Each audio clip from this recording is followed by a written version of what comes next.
प्रधानमंत्री आवास घर योजना पाई पंचायतराज मंत्री रवि नायक बड़ घोषणा करिसेंती। एणिकी पुओ अलगा हेले भी आवास घर मिलिबो। तो आसंतु जानिबा सही नियम गुड़िक कौन रही एवं केउमानंकु मिलिबो एही आवास घर सरकार बड़ घोषणा देइछंती। वीडियो को स्किप न करी लास्ट पर्यंत देखंतु एवं मो चैनल को प्रथमे आसीथिले गोटे सब्सक्राइब करी ऑल नोटिफिकेशन उपरे क्लिक करंतु। फलरे एही परी हेल्पफुल नुआ नुआ वीडियो आपण मानंको ठारे प्रथमे पहुंचीबो। तेणु डेरी न करी चलंतु वीडियो को स्टार्ट करिबा। एही खबर गतकाली 11:05 PM रे प्रकाश पाइछि। यह कोनोसी फेक नुहे। मो चैनल सब बेले आपण मानंकु सठिक तथ्य प्रदान करिथाय एवं सठिक खबर प्रदान करी आसुथिबो। एही खबर अन्य एक चैनल रे मध्य प्रकाश पाइथिबो। तेणु मो चैनल केबे हेले आपण मानंकु भूल तथ्य देबो नाही।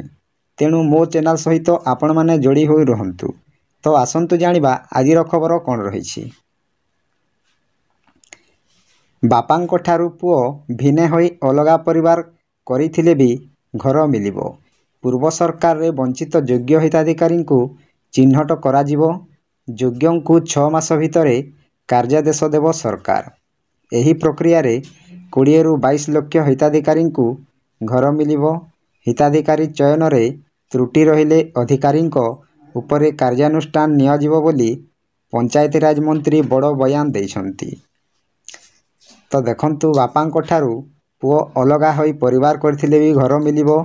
तेणु पूर्व सरकार रे वंचित योग्य हिताधिकारी को चिन्हट कराजिबो। देखंतु पूर्व सरकार रे जेउ वंचित योग्य हिताधिकारी माने थिले सेमानंकु सरकार चिन्हट करी प्रधानमंत्री आवास घर निश्चय देबे।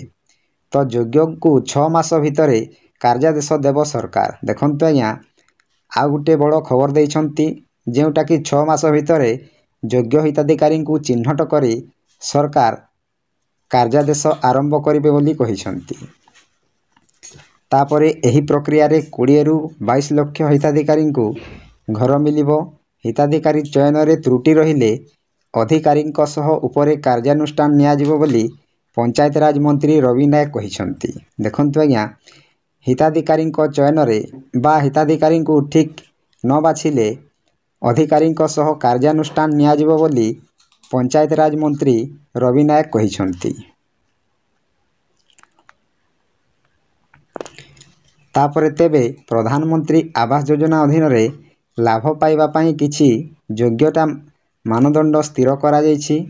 एहार लाभ पाइबाकू आवेदनकारी वार्षिक परिवार आय 3 लाख रु अधिक हेबा उचित नुहे। जेउ मानंको पाखरे चाଳ घर अछि सेमानंकु पक्का घर निर्माण पाई सरकारंको तरफरु आर्थिक सहायता दियाजिबो। एही योजना अधीन रे प्राप्त प्रथम किस्ती हेउछि 50,000 टंका, द्वितीय किस्ती हेउछि 1.5 लाख टंका एवं शेष अर्थात तृतीय किस्ती हेउछि 50,000 टंका। एही योजना रे 2.5 लाख टंका पर्यंत सब्सिडी सरकार जोगाई देउछंती। तो देखंतु आज्ञा प्रधानमंत्री आवास योजना अधीन रे लाभ पाइबा पाई किछि नियमावली गुड़िक रही। सही नियमावली थिले आपण माने जे कोनोसी प्रकार एही आवास घरटीए पाइबे। तो एहार किछि मानदंड पूर्ण करिबाकू हेबो। एहार लाभ पाइबाकू आवेदनकारी वार्षिक पारिवारिक आय 3 लाख रु अधिक हेबा उचित नुहे। देखंतु आज्ञा जे परिवार एही आवास घर पाइबे सेमानंको परिवार 3 लाख रु अधिक आय करिबा उचित नुहे।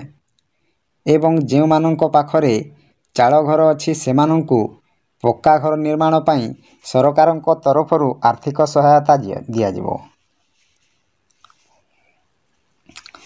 तापरे एही योजना अधीन रे प्राप्त प्रथम किस्ती हेउछि 50,000 टंका, द्वितीय किस्ती हेउछि 1.5 लाख टंका एवं शेष अर्थात तृतीय किस्ती हेउछि 50,000 टंका। देखंतु आज्ञा एही योजना जेते बेले आरंभ हेबो तो प्रथम किस्ती आपनंकु 50,000 टंका देबे।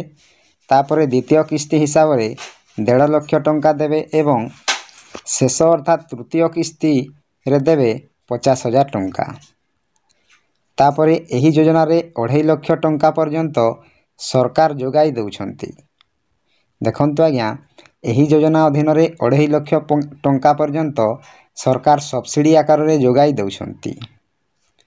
ତ ଏହା ଥିଲା ଆଜିର ଛୋଟିଆ ଅପଡେଟ୍। ଆପଣମାନଙ୍କୁ କେମିତି ଲାଗିଲା ନିଶ୍ଚୟ କମେଣ୍ଟ ମାଧ୍ୟମରେ ଜଣାଇବେ।